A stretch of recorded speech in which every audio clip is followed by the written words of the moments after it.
यह प्रसंग रामचरितमानस के सुंदर कांड से ही लिया गया है। इसमें माता सीता ने हनुमान जी से पूछ रही हैं कि क्या तुम्हारे ही जैसा सारे बंदर हैं?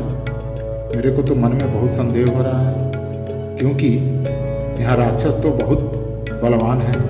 वही प्रसंग है। निश्चर मारि तो ही ले जय हहीं, तिहपुर नारि दाद जस गए हहीं।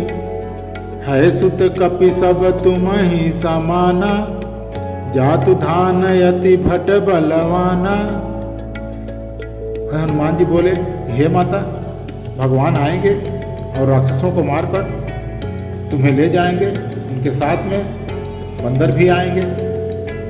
माता सीता को संदेह हुआ। उन्होंने बोली, हे पुत्र, सब बानर तुम्हारे ही जैसा है, क्योंकि हनुमान जी बहुत छोटे से रूप पकड़ करके गए थे। वही माता सीता को संदेह हुआ। वही बोली कि राक्षस तो यहाँ बहुत बलवान है, योद्धा हैं। मोरे हृदय परम संदेहा, सुनी कपि प्रगट किन्ह निज देहा। मोरे हृदय में तो बहुत संदेह हो रहा है। यह सुनकर के हनुमान जी ने अपना विशाल रूप प्रकट किया। किस प्रकार का रूप था उनका? कनक भूधराकार शरीरा, समर भयंकर यति बलबीरा। कनक भूधरा, पर्वत के माफिक, सुमेरु पर्वत भी उनके आगे फेल हो जाता था। इस प्रकार का उनका शरीर एकदम विशाल, अत्यंत बलवान और वीर था। यह देख करके सीता के मन में भरोस हुआ। सीता मन भरोस तब भयऊ, पुनि लघु रूप पवन सुत लयऊ। तब सीता के मन में भरोस हो गया। उसके बाद हनुमान जी ने फिर छोटा सा रूप जैसे थे वैसे ही बना लिया। कौन स काज कठिन जग माही, जो नहीं होय तात तुम पाही। सुन सीता शाखा मृग, नहीं बल बुद्धि विशाल।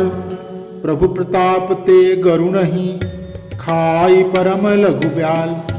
हनुमान जी कहते हैं, वानरों में बहुत बल बुद्धि नहीं होती, परंतु प्रभु के प्रताप से बहुत छोटा सर्प भी गरुण को खा जाता है।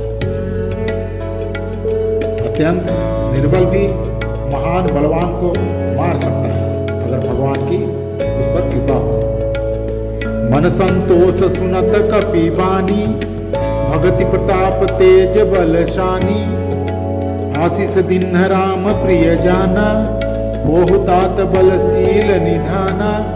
भक्ति प्रताप तेज और बल से सनी हुई हनुमान जी की वाणी सुनकर सीता जी के मन में संतोष हुआ। उन्होंने श्री राम जी के प्रिय भक्त जानकर हनुमान जी को आशीर्वाद दिया, हे तात, बल और शील और बुद्धि के निधान हो। और क्या आशीर्वाद दिया?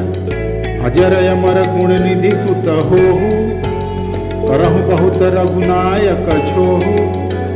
करहु कृपा प्रभु अस सुनि काना, निर्भर प्रेम मगन हनुमाना। हे पुत्र, तुम अजर अमर हो जाओ, बुढ़ापे से रहित रहो, अभी बूढ़े न हो। श्री रघुनाथ जी की तुम पर बहुत कृपा करें, बहुत कृपा हो, प्रभु कृपा करें। ऐसा कानों से सुनते ही हनुमान जी पूर्ण प्रेम में मग्न हो गए। बार बार नायसी पद सीसा, बोला वचन जोर कर कीसा। अब कृत्य कृत्य भयऊ मैं माता, आशीष तो अमोघ विख्याता। हनुमान जी ने बार बार सीता जी के चरणों में सिर नवाया और फिर हाथ जोड़कर कहा, हे माता, अब मैं कृतार्थ हो गया। आपका आशीर्वाद अमोघ अचूक है, यह बात प्रसिद्ध है।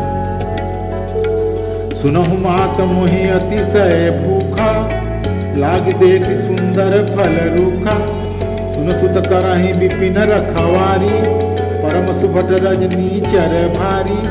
हे माता, सुनो, सुंदर फल वाले वृक्षों को देखकर मुझे बड़ी ही भूख लगती है। सीता जी ने कहा, हे बेटा सुनो, बड़े भारी योद्धा राक्षस इस वन की रखवाली करते हैं। तुम कैसे वहां जा सकते हो? हनुमान जी ने बोले, हे माता, आपकी आशीर्वाद मिल गया है, उस राक्षसों का हमें कोई भय नहीं है, आप केवल आज्ञा दीजिए। सीता माता ने उनको आज्ञा दिया और वो सीता जी को प्रणाम करके और वाटिका में फल खाने के लिए चले गए। आज का प्रसंग इतना ही। जय श्री राम।